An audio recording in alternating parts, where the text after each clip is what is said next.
주의 은혜로 가득 넘쳐나기를 주님의 이름으로 축복합니다.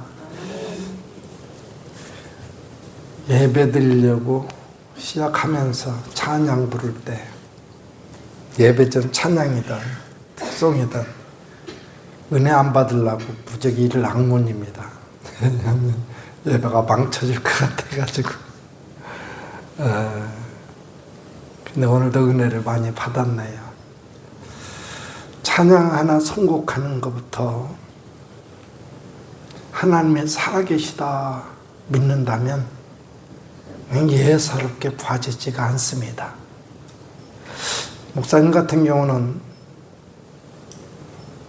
예배 드리기 위해서 한 주간 살아가는 우리 성도들, 이제 오늘 예배 끝나면 또 집에 돌아가시고 또 생업의 터전으로 돌아가시고 해야 될 텐데 그때부터 가슴에 다 들어가 계셔요.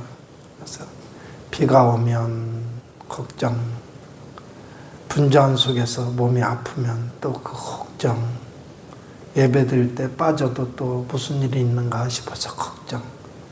그러다 점점 지나면서 주일날 준비하게 될 때에는 하나님께서 우리 성도들 꼭 붙잡아 주셔서 세상의 분주함 속에 빠져 허우적대지 않게 하시고 주님을 예배하는 예배자로서 성공시키게 달라고 기도를 합니다.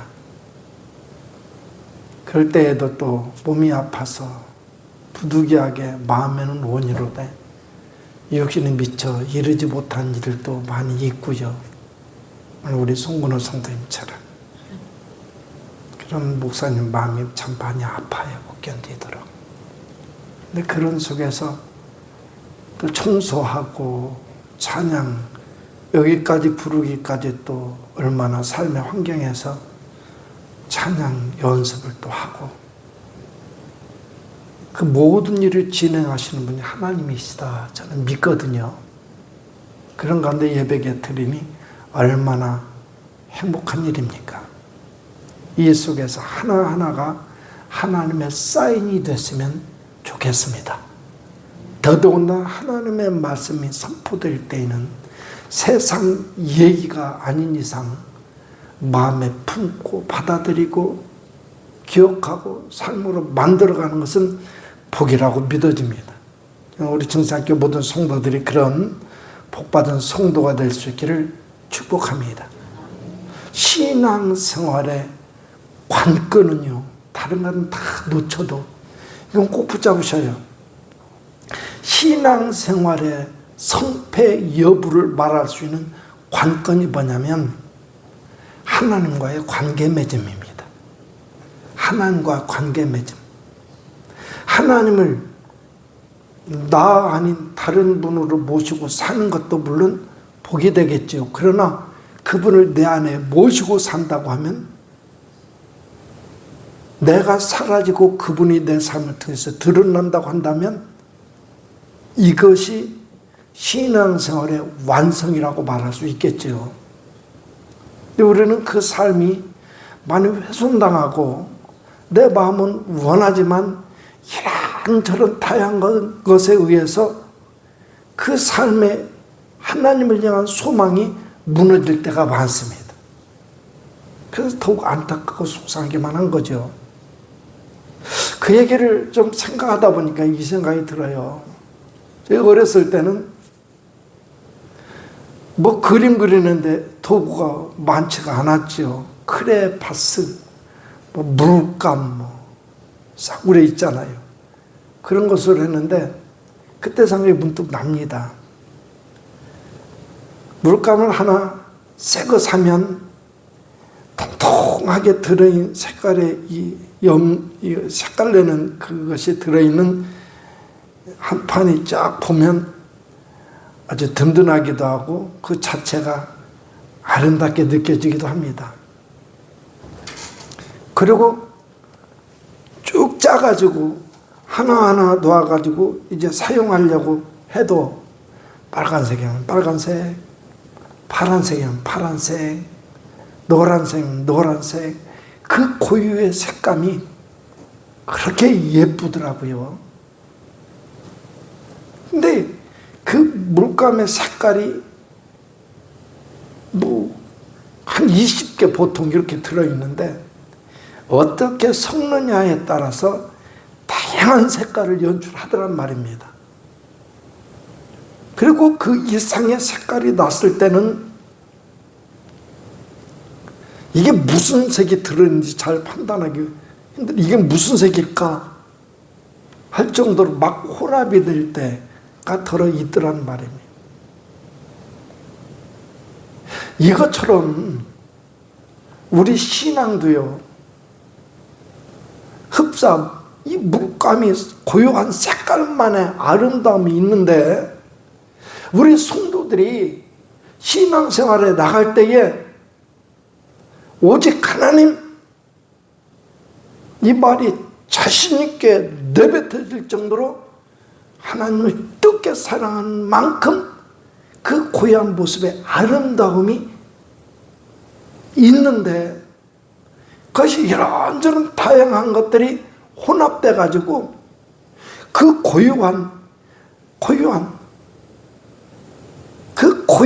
색깔의 아름다움을 가려울 때가 많다란 말입니다. 그것은 곧 말씀드린 바로 표현하자면 하나님과의 관계를 흐려지게 만들고 선명한 관계가 아니라 흐릿한 관계로 만들고 색깔도 이게 무슨 색깔인지 모르게 이게 신앙인지 아닌지 모르게 이상한 색깔을 만들어내더란 말입니다. 그래서 오늘은 그걸 한번 좀 나누고 싶어서 묵상 중에 이것을 얘기하게 됩니다.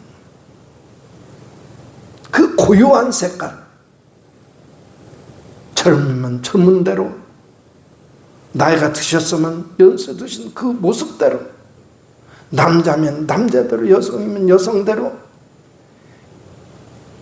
어떤 생각을 가지고 있던 어떤 환경에 있던 그만의 독특한 아름다운 이것 좀 회복했으면 좋겠다 라는 생각을 가지고 이 말씀을 나누고자 합니다. 이런 신앙생활이 제대로 회복될 수만 있다면 생김새 다르고 삶의 환경 다르고 생각도 다르고 달라도 그 고유한 삶 속에서 풍겨나오는 그리스도의 향기가 있고 그 삶 속에서 볼 수 있는 그리스도의 모습을 만날 수 있다는 얘기죠. 저는 우리 성도들이 하루를 살아도 제대로 된 신앙을 살아서 그 모습에서 예수님을 볼 수 있는 그리스도의 향기를 품을 수 있는 그런 삶이기를 간절히 원합니다. 10년을 살고 20년을 살고 30년을 살고 평생을 신앙생활을 했어도 그 삶에서 그리스도의 향기가 품어지지 않고 이게 무슨 냄새지 하는 이런 냄새가 풍겨지고 모습에서는 이게 뭐지 하는 이런 모습이 만들어진다면 전적으로 그건 내 책임이 될 겁니다. 내 삶에 의해서 내 모습이 만들어질 테니까 말입니다. 그렇게 됐을 때에 우리는 그렇게 살아온 인생을 어떻게 표현할까 하고 고민하게 되는데 이 말이 딱 어울릴 것 같습니다. 무엇에 의해서 나 같은 삶의 환경에 처해 보셨어야지. 당신이 내 사정을 알아, 내 형편을 알아 할 수는 있어요. 그 속에서 하나님과의 관계 속에서 나올 수 있는 고유한 색깔이 흐려지면 결국 그 삶에 한참 지난 뒤에 그 삶의 모양새를 통해서 판단한다면 지금까지 살아온 삶을 우왕좌왕 갈팡질팡한 삶이었다. 두렵지 않으십니까? 저는 이 생각을 보니까 너무너무 두렵기만 했습니다. 이것을 신앙적으로 연결시켜서 오늘 우리에게 도전이 됐으면 좋겠다 하는 생각을 가지고 더 충격파를 주기 위해서 말씀을 뒤져봤더니 여러 번 생각할 필요도 없이 문득 손에 잡히는 말씀이 있더라고요. 오직 하나님과의 관계가 선명하고 뚜렷해서 하나님 앞에 나아갈 수만 있다면, 그의 이름을 부를 수만 있다면 곧바로 연결되는 말씀은 이것이었습니다. 제게는 예레미야서 33장 3절 말씀. 너는 내게 부르짖으라. 내가 내게 응답하겠고 내가 알지 못하는 크고 비밀한 일을 내게 보이리라. 할렐루야. 이 말씀이 저와 우리 성도들 향한 하나님의 말씀이기를 주의 이름으로 축복합니다.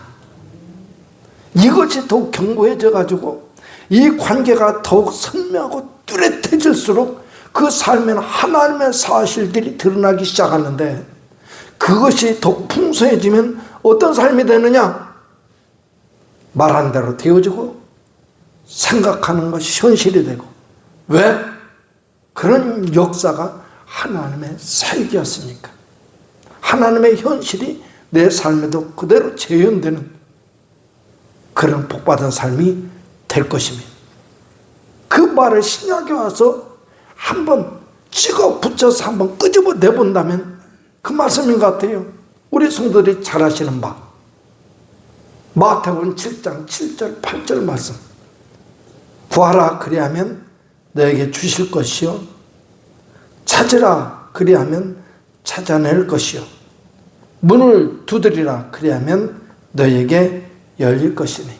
그러면서 이어지는 8절의 말씀을 뭐라고 기록하고 있는지 아십니까? 구하는 이마다 받을 것이요, 찾는 이는 찾아낼 것이요, 두드리는 이에게는 열릴 것이니라. 하나님과의 관계가 선명해지면, 그래서 제목을 그렇게 삼았습니다. 오직 복음만을 위하여. 오직 복음만을 위한 내 삶을 만들어가기 위해서 본문에 한번 집중해 보시길 바랍니다. 그와 같이 살았던 한 사람이, 자신 있게 그 사실을 고백했던 한 사람이 여기 있는 것을 깨닫게 됩니다. 그는 곧 사도 바울이었습니다. 사도 바울은 자기의 삶을 이해하는, 지금 자기의 내 삶을 이해하는 사도 바울의 생각, 그가 지금 하나님과의 관계 속에서 그가 소망하는 것, 꿈꾸는 것, 그의 신앙, 이런 것을 여기서 만날 수 있습니다. 하나님 나를 불러주셨다. 우리 성도는 얼마나 믿으십니까? 그 사실이 확실히 믿어진다면요, 삶이 어영무영, 우왕좌왕, 갈팡질팡할 수가 없습니다. 그럼 어떻게 되냐? 말씀을 한번 보셔요. 1절 말씀. 예수 그리스도의 종 바울은. 누구는? 예수 그리스도의 종 바울은. 우리 성도들한테 각자 물어보자고요. 정말 나도 사도 바울처럼 이렇게 고백할 수 있을까? 예수 그리스도의 종. 종이라는 것은 목사님만 전유물이 아닙니다, 여러분. 부르심을 받은 하나님의 사람들의 고백 속에, 하나님과의 관계 속에 말할 수 있는 내용입니다, 여러분. 종이라고 말하는 그 속에 담겨진 의미는, 나를 불러주신 하나님 앞에서 나는 사명자로 지금 서 있다고 하는 분명한 자각이 있을 때 이 고백이 가능한 겁니다. 하나님이 부르셨다고 믿으십니까? 그럼 다시 묻습니다. 하나님 왜 불러주셨을까요? 이 대답이 하나님과 우리 사이를, 관계를 맺는 현 주소가 될 겁니다. 분명 예수 그리스도의 종이라고 하는 표현은 그 관계를 선명하게 만드는, 견고하게 만드는 고백이었습니다. 그러면서 종 바울은 이어지는 말씀, 사도로 부르심을 받았다. 사도로 부르심을 받았다.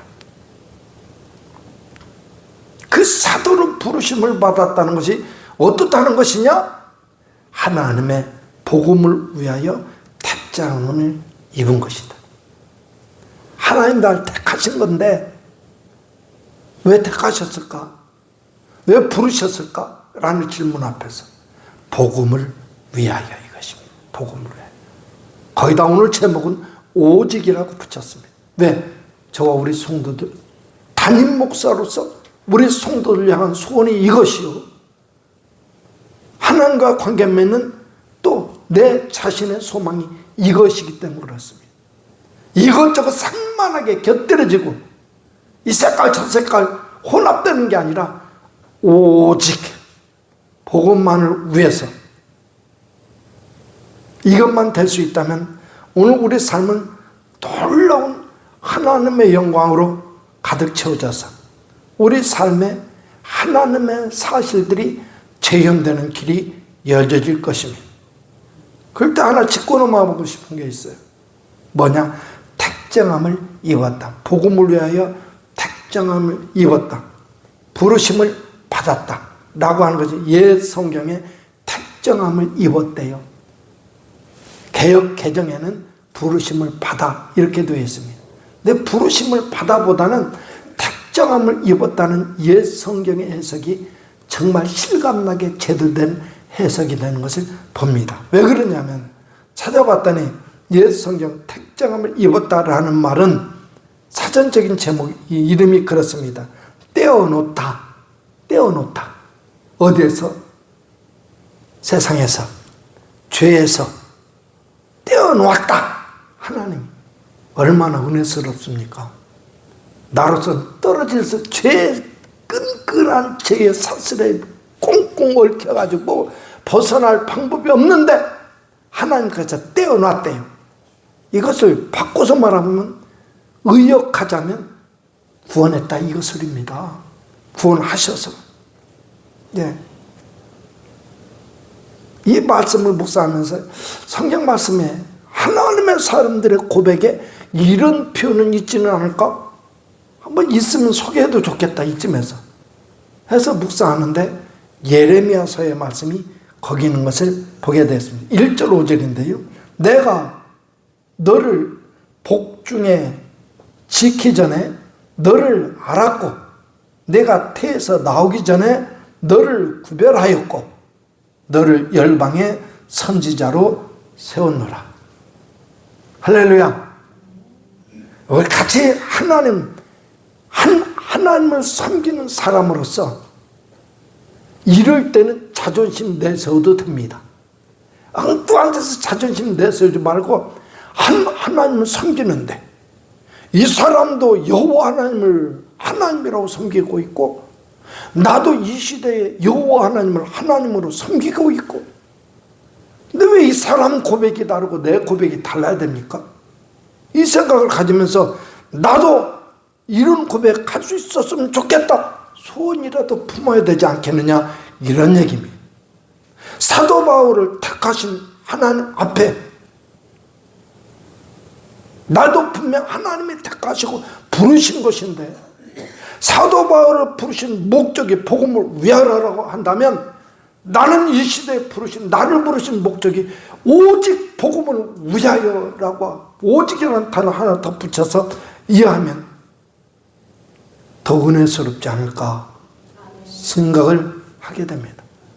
저 우리 성도들 뜨거운 신앙의 열정요 고백이기를 간절히 원합니다. 그러면서 말씀은 친절하게 복음을 위하여라고 할 때 그 복음이 뭐냐까지도 밝혀놓고 있습니다. 2절부터 4절 말씀입니다. 복음이란 무엇인가? 복음. 이 복음은 하나님의 선지자를 통하여 이 성경 괜히 있는 게 아니더라고요. 이 하나님의 선지자들이 써놓은 하나님의 성령의 감동에 따라서 써내려간 예언의 말씀이 여기 있더란 말입니다. 신약에 있는 예수님의 말씀 어록처럼 여기 있고 말이죠. 그에 따라서 하나님의 선지자를 통하여 그의 아들에 관하여 성경에 미리 약속한 것이라. 성경에 미리 약속하신 그것. 그게 뭐냐? 복음이라는 거예요. 복음이 뭐냐? 하나님이 선지자들을 통하여 그 아들에 관하여 미리 약속하신 것이다. 이러면 뭔가 잡힐 듯 잡히지 않는 좀 막연함이 있죠. 그래서 이어지는 3절 말씀, 4절 말씀 하면서 4절 끝부분을 가서 분명히 확실하게 말합니다. 그 뭐냐? 우리 주 예수 그리스도 신이라. 복음을 위하여 부르심을 받았다. 예수 그리스도를 위하여 부르심을 받았다. 이 소리가 되는 거거든요. 그러므로 오늘 우리의 신앙생활이 나의 유익이 아니라 무슨 다른 데 유익이 있는 게 아니라 오직 예수 그리스도요. 그를 위해서 부르심을 받았다. 이것이 선명해질수록 하나님과의 관계가 제대로 맺어질 수가 있고, 이것이 선명해질수록 하나님의 사실들이 거리낌이 없이 나의 삶을 통해서, 내 생각 속에서, 내 언어 속에서, 나의 고백 속에서, 손놀림하나 발걸음을 통해서 하나님의 사실들이 마음껏 드러날 수가 있더라 하는 사실입니다. 그렇게 되기를 축복합니다. 하나님의 영광이라는 게 그런 것 아니겠습니까? 하나님의 사실들이 뭡니까? 그에게는 사망이 없습니다. 그에게는 말한 대로 되어집니다. 그 앞에서는 질병을 향해서 손쓰고 수술하고 할 필요 없어요. 예수의 이름으로. 오늘 우리가 만약 하나님의 사실에 나타나서 깨끗함을 받을지어다. 깨끗해지고 말해요. 심지어 우리 믿음이, 우리의 신앙의 삶이 하나님과 관계 다른 것 잡티가 하나 없도록 깨끗하게 완전하게 맺어질 수 있다면 이 산이 들려 저 바다에 던져져라 해도 그렇게 될 것이라고 하셨습니다. 이런 꿈은 있어야 되지 않겠습니까? 오늘 내가 그대로 살지 못한다 할지라도 또 다른 날 찾아왔을 때 오늘은 내가 한번 살아보겠다. 아, 오늘도 또 실패했네. 그럼 내일은 내가 정말 평생을 살아도 그 내 다짐 한번 이룬 적이 없다 할지라도 절대 포기하지 않고, 절대 포기하는 하지 않는 그 자체가 이미 하나님의 사실이 접근해 있는 것이요, 오직 하나님, 이것이 되는 것이거든요. 적어도 이 정도 관계는 맺을 수 있지 않습니까? 저 우리 증산교회 믿음의 가족들은 하나님과 이런 고백을 맺어서 하나님의 속이 후련하도록 복 주시는 성도들 되기를 주님의 이름으로 축복합니다. 그런데 오늘 본문에서 바울은 바로 그 복음을 위하여 부르심을 받았다 그럽니다. 이런 고백이 있는 사람, 오직 복음을 위하여 라고 하는 고백을 가지고 있는 사람이라면 하면서 묵상해 봤습니다. 왜? 저도 그런 사람 되고 싶으니까. 오직 복음을 위한 사람이 되고 싶으니까. 우리 성도들의 마음인 줄로 믿습니다. 저도 그렇거든요. 오직 복음의 부르심을 받은 복음의 사람 되고 싶은 마음에 묵상하다 보니까 복음의 사람, 입술로 복음을 말한다고 해서 복음의 사람은 아닌 것 같습니다. 복음은 구체적입니다. 예수 그리스도의 사실, 그것이 내 삶의 현실이 되었을 때, 예수 그리스도를 통한 말씀이 내 삶에, 내 언어가 된 게 아니라 내 삶이 되었을 때, 나 이렇게 살았다 저렇게 살았다, 이 말씀 붙잡고 살았다 저 말씀 붙잡고, 이게 아니라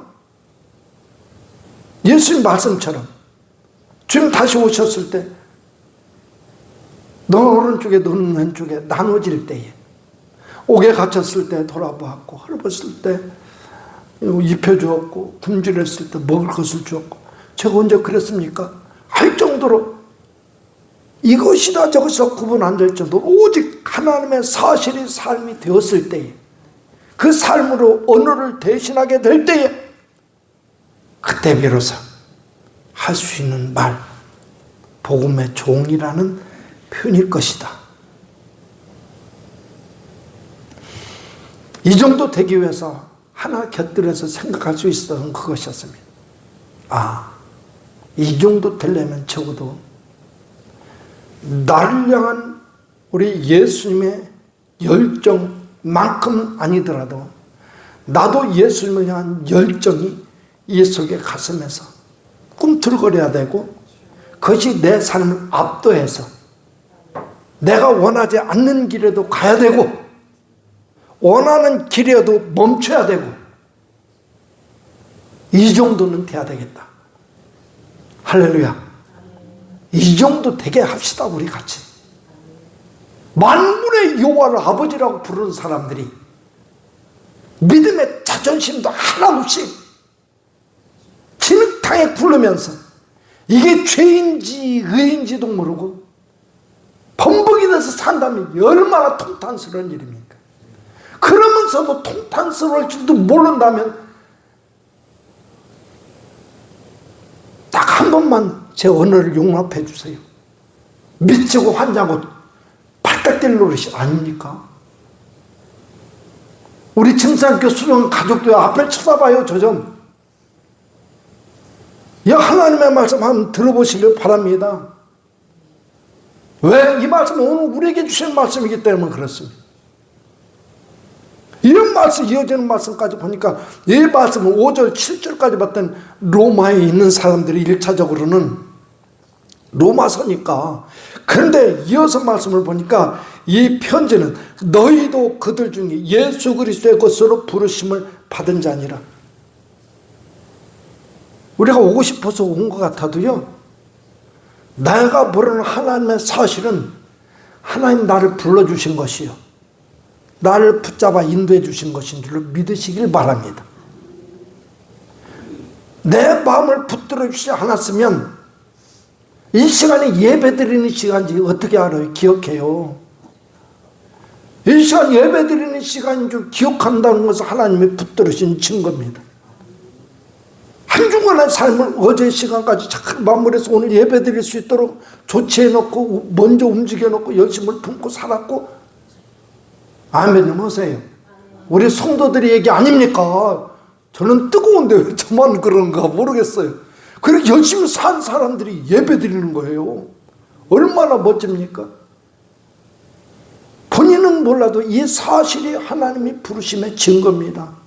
그러니 오늘 본문의 말씀은 저 오래전 로마에게 사도 바울이 보낸 편지가 아니라 하나님이 바울의 신앙을 빌어서 성령으로 감동시켜 로마에 보낸 편지가 아니라 오늘 우리에게 말씀하시는 말씀이요, 오늘 우리에게 주시는 생명의 말씀, 능력의 말씀입니다. 그래서 하나님은 오늘도 우리에게 요구하시는 거예요. 오직 복음을 위해서 내가 너를 선택하고 불렀다. 이거 놓치지 마시길 바랍니다. 언제 어느 때 어느 순간에서도 이거 꼭 붙잡고 신앙으로 승리하신 저 우리 성도들 다 될 수 있기를 주님의 이름으로 축복합니다. 그것이 더욱더 하나님 관계에 싹 한명에 뚜렷하게 말씀드렸잖아요. 명마는 어떤 말이냐? 페르시아에서 그 명마를 고를 때 달리기 잘하고 건강하고 틀릴 길을 막 단숨에 뛰어가고, 아니, 주인 말에 딱 그대로 행하는 말. 그래서 100일간을 건초만 먹이고 굶주리게 만들었는데 그분을 쫙 열어놓고 저 앞에 보이는 냇가를 보이는 물 먹으러 우르르 몰려가는데 거의 다가왔는데 이 심술궂은 주인이 스탑하는 거예요. 속에서는 막 한번 얻어 터지더라도 내가 죽어도 내가 이거 물 먹고 말겠다 이런 생각 안 들겠습니까? 근데 그 자리에서 다 깨끗하고 멈출 수 있는 이 말이 명말이에요. 내가 원하는 뜻, 내가 소원하는 바, 나의 계획한 것이 다 있는데 때로는 것이 순종이 안 되더라도 하나님 왜 그런지 모르겠어요. 대체 그 양반 왜 그래 해가면서 투덜투덜 대더라도 끝내 그 말씀 붙잡고 그 말씀을 내 삶으로 선택하는 삶. 이건 복종 정도 되겠죠. 이것이라도 해나갈 수 있는 그 사람. 신앙의 명품입니다. 우리 사랑하는 믿음의 가족도 우리 신앙으로 명품 되자고요. 세상에서 누가 인정해주지 않으면 어떻습니까? 까짓까 인정 못 받으면 또 어떻습니까? 하나님으로부터는 명품으로 인정받고 소중히 취급받는 그런 성도들 다 되시기를 주의 이름으로 축복합니다. 기도하겠습니다.